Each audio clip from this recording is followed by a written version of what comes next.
nice. Thank you for being here to sing that.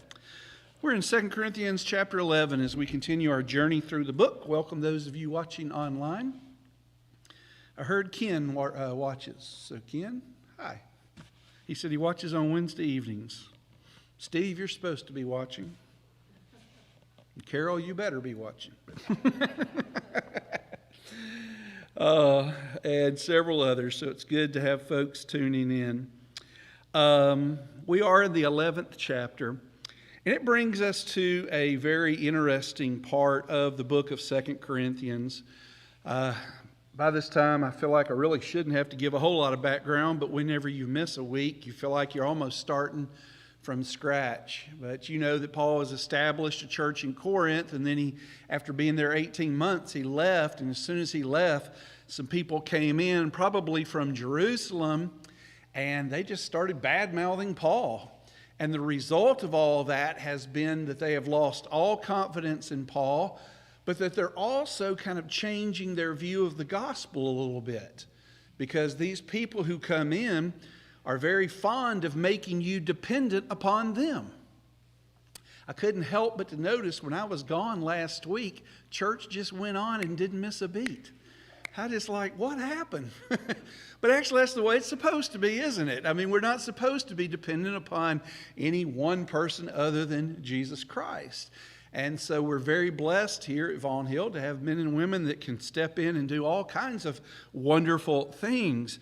And yet these people are changing the gospel just enough to make the Corinthian Christians dependent upon them for their understanding and for their spiritual lives. And of course, anything that would replace Jesus just makes Paul's blood boil. He's very upset about that.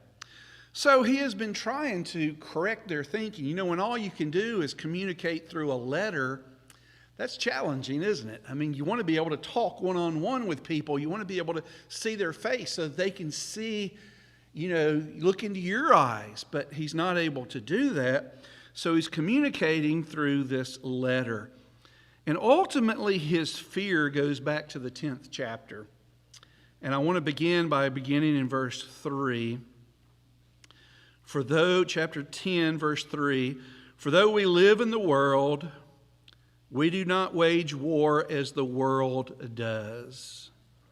And you see, that's a big part of the problem there, because these Judaizers are waging war the way the world wages war.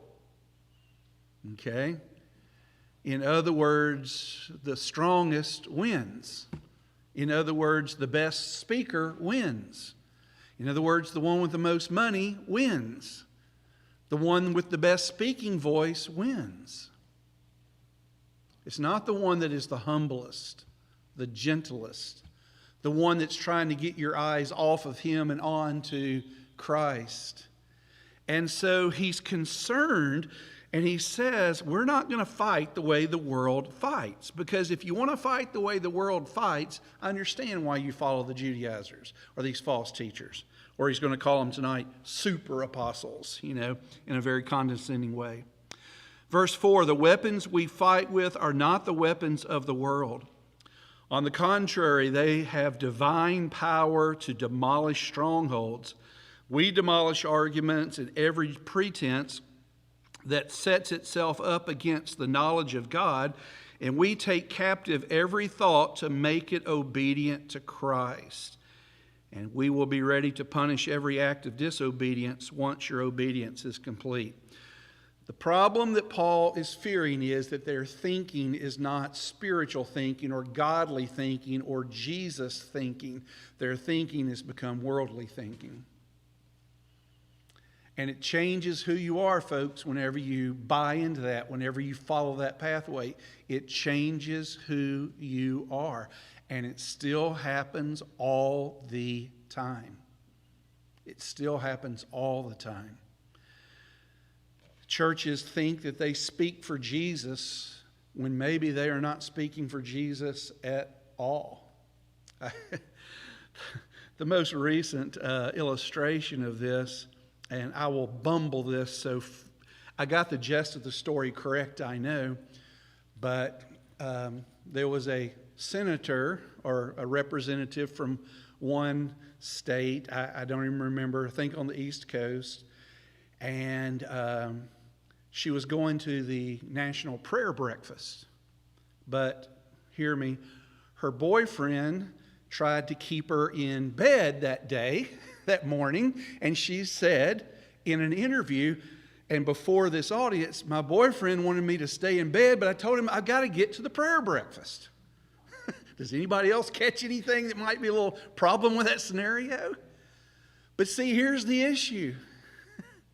She is thinking to her, she's not even afraid to say what she said.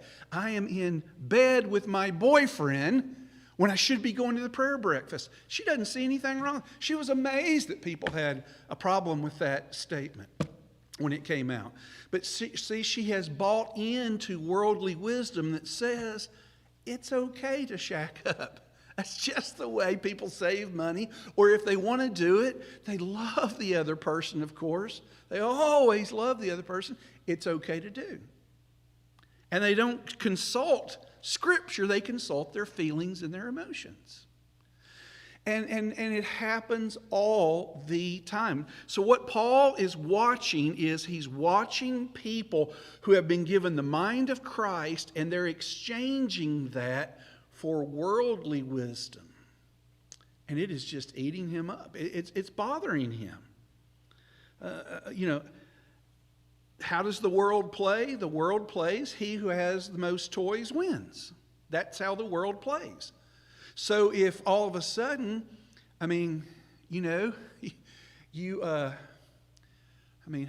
say this without being offensive? Let me just caption this by saying, I don't know of any way in which this is true at Vaughn Hill, okay? So don't think I'm talking about somebody at Vaughn Hill. But often people will say, well, hey, there's a man who is very, very wealthy and successful in business. I bet he'll make a good elder. What in the world does one have to do with the other? But you see, the thinking is, because he is wealthy and successful in business, he is a smart, savvy man. He would make us a great elder, a great Sunday school teacher, a great preacher, or whatever. And the two don't have anything to... the poorest of poor could be the best shepherd of a flock. But you see, we have a tendency to begin to buy into the world's wisdom. It begins to alter our thinking. And as it alters our thinking, shortly after that, it begins to alter our behavior, our practices, our choices and decisions. We begin to think that, the important things in life are the things that are of this world. And we forget about the things, spiritual things. We don't come right out and say that, but our lifestyle begins to produce it. Well, this is what Paul is afraid of. He's watching it happen. The church at Corinth thinks less of Paul because he is not excelling in worldly achievements. And so he can't be that great of a man because he's not successful. And so Paul is having to help them think spiritually. And that's very difficult to do. Shoot fire. I get, let's just not even say in here, let's say our teenagers. Andrew gets 2 45-minute slots with them a week. And the school has them 8 hours a day, and the internet has them the other, 15 hours or so. It's hard. It's hard to compete. It is hard for the church and for God and for the Bible to compete with what the world offers. It's hard. And I see it all the time. Church down the street's doing this, and they're getting big crowds. Well, if the goal is to get big crowds, maybe we should do that. But if the goal is, and this is something that just burns me up all the time. We teach the Bible. That's what we do here. And I'll just get in trouble the more and more I say about that. But I'm telling you, it is amazing. It is amazing that, if there was something more exciting on Wednesday nights, I would come. What do you want? We are a church. We teach God's word. If you want a volleyball team, you probably need to go somewhere else. So, I mean, you can tell I've gone to meddling, so I'll get back to preaching here. But, I mean, it's what you find yourself up against. I mean, when you're raising kids, I want to go to that church because they've got, a ping pong table and a pool table in their youth room. Well, I'm sorry, But that's what you're up against all the time. All the time. And so worldly thinking is hard to combat. It is hard to defeat that because it looks so right. It just looks so right. So Paul's having to do that. He is having to battle worldly thinking out of the minds of Christian people. And so that's what he's going to do with what he calls some foolish talk. Some foolish talk in chapter 11. I hope you will put up with a little of my foolishness. But you're already doing that. I am jealous for you with a godly jealousy. I promised you one husband to Christ. I promised you to one husband to Christ, so that I might present you as a pure virgin to him. Paul is the father of this church. He started this church. And he presents them to God. And they were, as he left them, pure and holy and right. But now all of a sudden, they're going to appear before God, and they got a whole lot more baggage on them. And Paul is so upset. Verse 3, but I am afraid that just as Eve was deceived by the serpent's cunning, your minds may somehow be led astray from your sincere and pure devotion to Christ. That's what's happening. I can change somebody's behavior. That's easy to do compared to changing their thinking. That is hard to do. We change people's actions and behaviors all the time, But changing the way they think, that's tough. And that is what Paul is trying to do. He's trying to get them to think through the mind of Jesus about their lives and about him specifically at this point. And that is hard to do because he's up against it. For if someone comes to you and preaches a Jesus other than the Jesus we preached, or if you receive a different spirit from the one you received, or a different gospel from the one you accepted, you put up with it easily enough. People come in here and teach you all kinds of stuff, and they're so handsome and polished and smooth, and you're just like, sounds good to me. You're not bouncing it off of Scripture. You're not bouncing it off of what Paul had taught you. You're just saying, man, it's so smooth. It's got to be right. It's just got to be right. So they changed Jesus. They changed the Spirit. They changed the gospel. And they're like, sounds pretty sweet to me. And he can't believe it. Verse 5, but I do not think I am in the least inferior to those, here he goes, super apostles.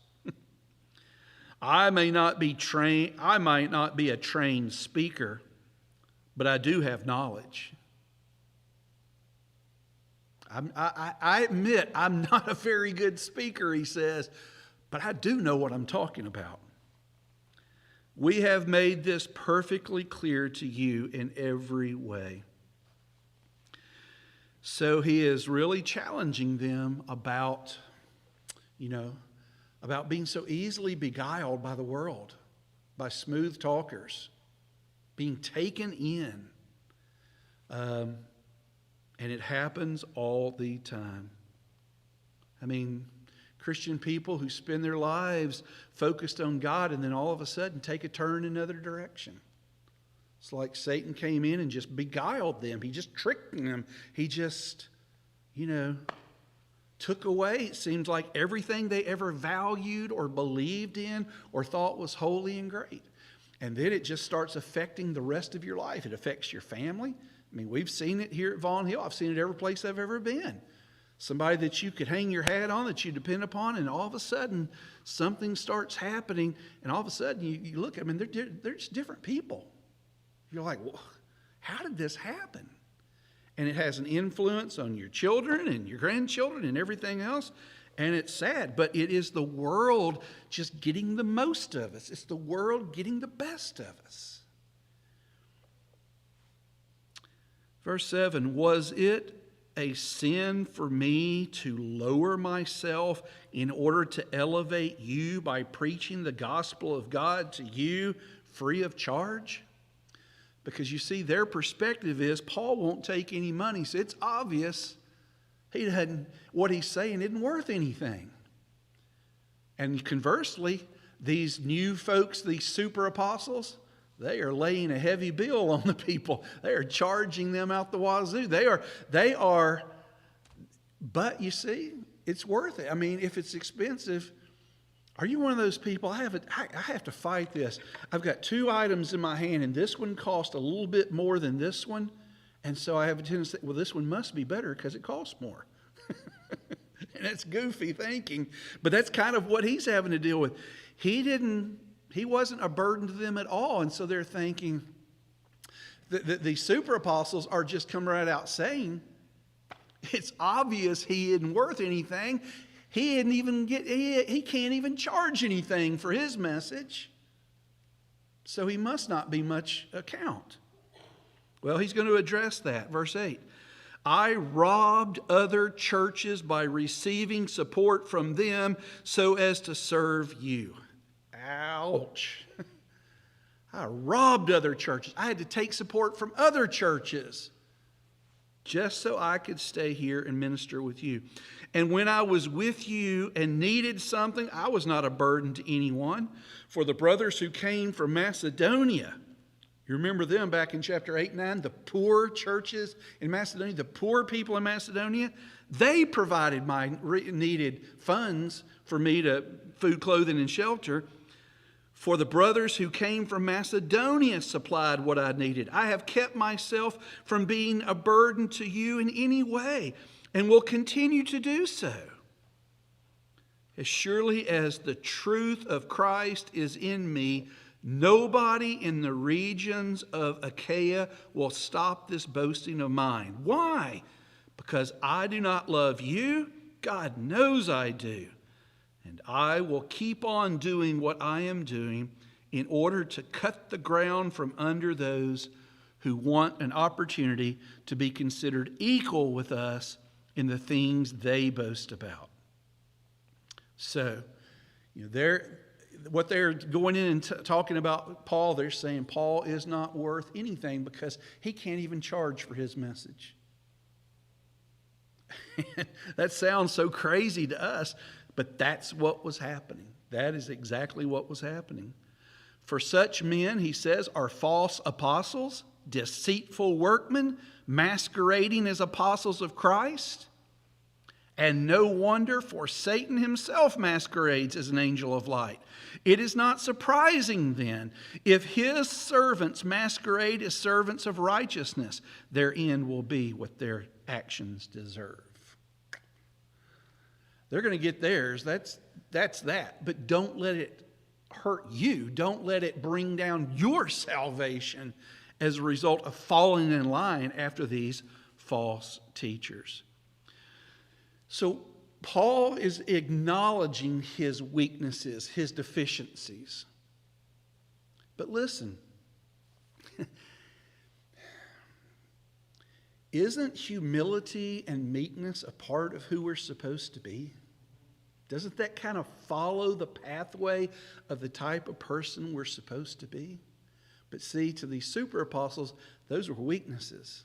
You go through the Beatitudes, blessed are the poor in spirit, blessed are the meek, blessed are... They'd never preach that sermon. They'd cut that section right out of their Bible. Don't ever talk about that silly stuff. No, no, no. Life teaches you blessed are the proud, blessed are the powerful, blessed are the thinkers, blessed are the mighty, blessed are the strong. That's their sermon. That's their sermon. But Paul is using his struggles to get them to think through the mind of Christ so that they will realize these struggles are actually strengths. My weaknesses become my strengths. And of course, he's going to say that in chapter 12. But my weaknesses become my strengths. Does anybody remember why? Because at that moment, I what? Why are your weaknesses your strengths? Because what? In that moment, I depend more on God than ever before.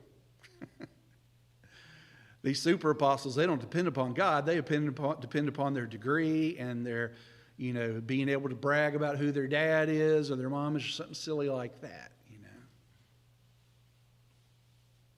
All right. So verse 16. I mean, do you get what he's doing here? Do you get what this message is? It is very convicting. It is. I mean, it's made me mad all day long. It's made me mad all day long because I see it happening. I see it happening even within my own congregation of having to battle against the world. And it's hard to do, but it's just so frustrating. I mean, I don't want to, when you got 200 people here on Sunday morning and a little shy of that on Wednesday night, I know there are people watching online. Good for you. I'm glad you're joining in. And I know there are people that had to work, and I know there are people that are sick, and I know that there are people that... I understand all that, but I got a feeling 85% of them just said, I don't want to go back Wednesday night. Now, do you got to go to church on Wednesday night to go to heaven? I'm not saying that. I'm just saying that's one more area that we have to battle with the world. I know it's dark outside, and some of you don't do good driving in the dark. I understand there's lots of reasons why a person would not get out on a Wednesday night in the wintertime as we're moving into winter. I understand that, and I'm not complaining about that. But the vast majority of folks just simply, they want to do something else with that time. It's the battle we have against the world. Oh, maybe I'm the only one that fusses about this stuff, but it gets me. It gets me. Verse 16, I repeat, let no one take me for a fool. But if you do, then receive me just as you would a fool, so that I may do a little boasting. Man, Paul feels like he's wasting time. He's got so many other things he'd like to talk to them about, but he's got to waste time talking about this silly stuff. In this self-confident boasting, I'm not talking as the Lord would, but as a fool. He acknowledges this isn't God honoring what I'm about to do, but it's the only way I can get you guys' attention. It's the only way I can do it. Since many are boasting in the way the world does, I too will boast. You gladly put up with fools since you are so wise. So, put up with me being a fool for a little while, I guess he's saying. In fact, you even put up with anyone who enslaves you and exploits you and takes advantage of you or pushes himself forward and slaps you in the face. You put up with that. And you bow down and kiss their boots. And he's like, I don't get it. I don't get it. What in the world are you doing? And then he says, verse 21, to my shame, I admit that we were too weak for any of that stuff. I couldn't ask any of that stuff out of you. So here he goes. Here he goes. What anyone else dares to boast about, I'm speaking as a fool, I also dare to boast about. So are they Hebrews? So am I. Are they Israelites? So am I. Are they Abraham's descendants? So am I. So this does kind of at least give us a little indication. It's obvious these false teachers are Jewish because he's saying, they say they're Israelites, me too. They say they're Abraham's seed, me too. So it's obvious, scholars debate all the time, who are these people? It seems to me very obvious that these are Judaizers. Judaizers are people that say Jesus is great, but he's not enough. You Gentiles need to also go by circumcision and the Jewish dietary laws and the Jewish feast days if you want to be saved. Jesus is great, but you need Jesus plus Judaism to equal Christianity. Now, I've been hard on a side of our church that has a tendency sometimes to get influenced by the world. Let me be hard on myself for a few minutes and maybe on some other folks in this room. I don't know. You have to figure it out yourself. But it is very easy to put a whole lot more on people in addition to Jesus even today. Like coming on Wednesday night. Okay. Or whatever it might be. But there is such a tendency. People do it all the time. If you're a Christian, you're going to vote this way. It's like, wow, where did that one come from? But you see it happen all the time. You see people say, add all kinds of stuff to faith, Jesus plus equals salvation. And that's a very dangerous thing to do. That has been my tendency for 59 years now to try to help people to see things kind of my way. And I think those of us on this side of it need to be very careful of that. Very careful of that. The older I get, the more I realize it's Jesus and nothing else beside Jesus. Okay? It is Jesus. Jesus is about the only thing I'm certain about anymore. I'm going to be honest with you. He's about the only thing I know 110%. Jesus is the answer. He is the way. There's a whole lot of other stuff. I just have to pull my hair out. And you can tell I've been doing a lot of that recently. And, I'm just like, I just got to leave that up to God because I can't figure it out. I don't know. The world has lost its ever-loving mind from my perspective. But I have to give that to God. I am supposed to be a Jesus man. And everything else, I have to just entrust to God. Well, again, I ramble on, but he is saying you can't, so he's boasting now. He's saying, let's see who they are, and then let's talk about who I am. And again, he's going to say it again in a few moments. What a waste of time this is. Verse 23, I'm sure Paul hates it on Wednesday night in 2023 we're even having to discuss this. He's like, I'd much rather you get on to talking about Jesus than talking about me, but it's in the book, so we're going to study it. Verse 23, are they servants of Christ? I'm out of my mind to talk like this. I am more. Now that's a pretty boastful statement. I'm more of a follower of Jesus than you are. How can you say something like that? You better be ready to prove it. And that's what he's going to do. I have worked much harder, been in prison more frequently, been flogged more severely, and been exposed to death again and again. 5 times I received from the Jews the 40 lashes minus 1. 3 times I was beaten with rods. Once I was stoned. 3 times I was shipwrecked. I spent a night and a day in the open sea. Let me stop right there for just a moment. Isn't it amazing that we know so little about the Apostle Paul? Because we don't have a record of hardly any of this stuff. Now, when I hit the wrong finger with a hammer, I tell everybody about it. My back hurt a few weeks ago, and nobody that came in touch with me didn't hear about it.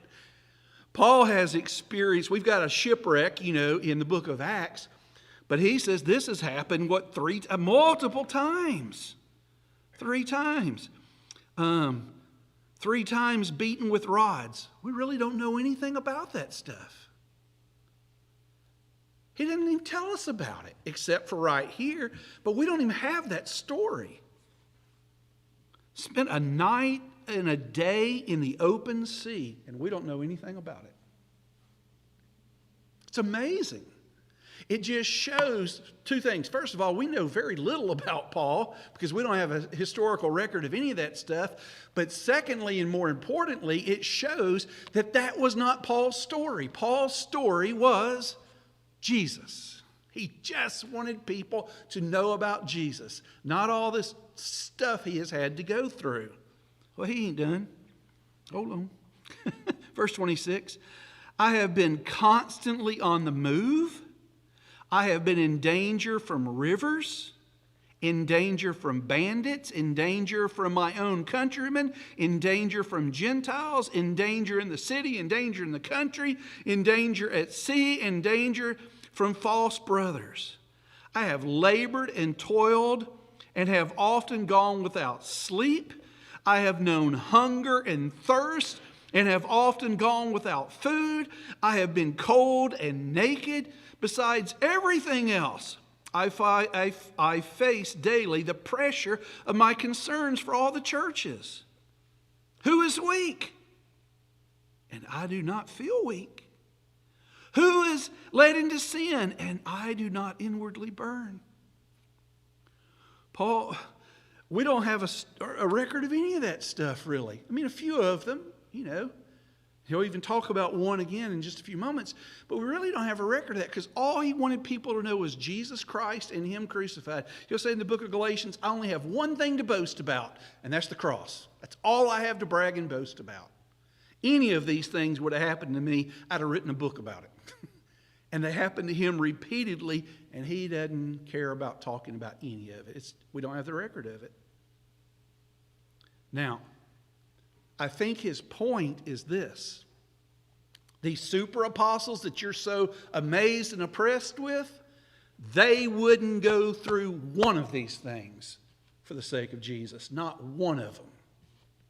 As soon as they had to go without food, they'd be like, Mommy, cook me something. I've got to run home. I got to go eat. I'm starving. Paul's like, that's just a part of shipwreck. Get me out of here. I didn't sign up for that. What Paul is trying to say is these guys who are boasting and bragging and you are so amazed by, let them endure any of this stuff I went through and see how long they'll stay faithful to God and to His church. They're out the door. Ask them about it. Just ask them, he's saying. Just ask them. You know. I imagine they're staying at the best hotels in Corinth and eating at the best buffet. And, you know, I'm sure they are enjoying the best of everything. And they're trying to use that to say, this is what a successful preacher looks like. This is somebody that you should be listening to. And Paul is saying, no, this is somebody you listen to who is this committed, this dedicated, this focused on Jesus. So his point, and he's got a few more things to say, but his point is, are you thinking through the mind of Jesus or are you thinking through the mind of this world? Challenge yourself. Challenge yourself. Verse 30, if I must boast, I will boast of the things that show my weakness. And they've bought into the world and says, weakness is nothing to celebrate. Run from it. Get rid of it. And we're told the same thing today, I think. You know, accentuate your strengths. Get away from your weaknesses. He said, if I'm going to boast about anything, it's not in the things that the world thinks are great. It's in the things that honor God the most. The God and Father of the Lord Jesus, who is to be praised forever, knows that I am not lying. Then he finishes with this little incident that happened. We do have a little information about this. In Damascus, the governor under King Aretas had the city of Damascus, the Damascus guarded in order to arrest me.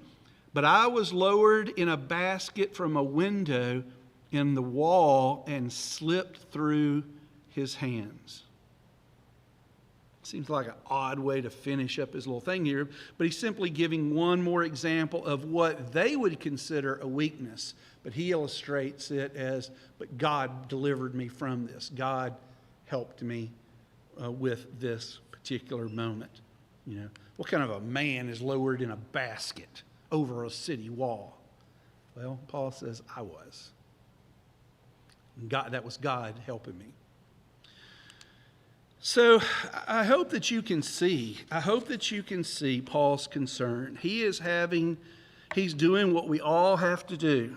You know, raising two teenagers and trying to get them to not bite hook, line, and sinker the bait of this world. Their friends are. Just about everybody at school is. You know, to be popular, you dress this way. To be popular, you go these places. To be popular, you do these things.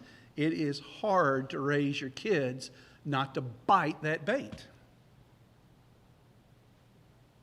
And it's hard to be an adult and realize everybody is going there. And I want to go there. Everybody's doing this. And I think I want to do that. And you forget that your purpose, goal, and plan in life is to bring honor and glory to God, to empty yourself out in service to Him.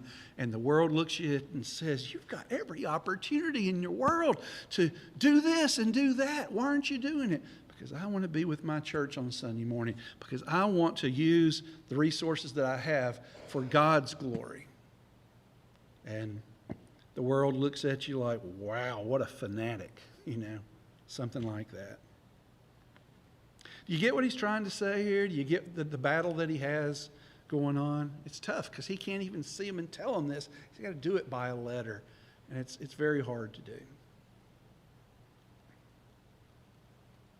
Any final thought or comment? All right, yes, ma'am.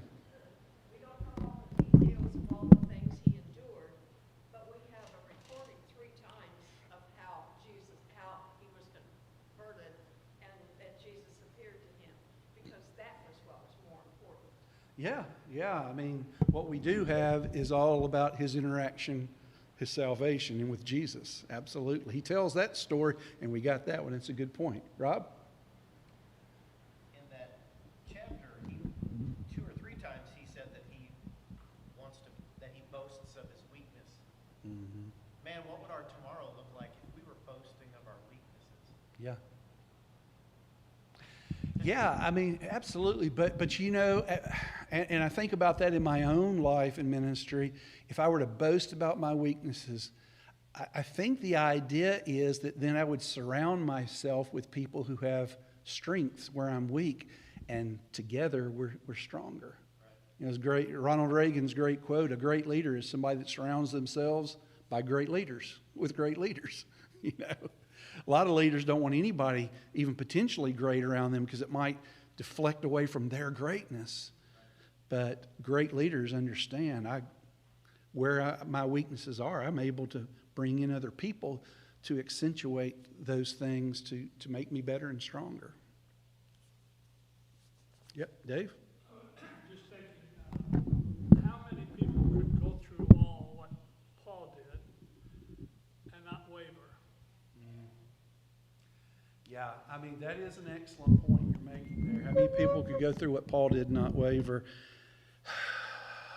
And I think about that in my own life, you know, and I got it good.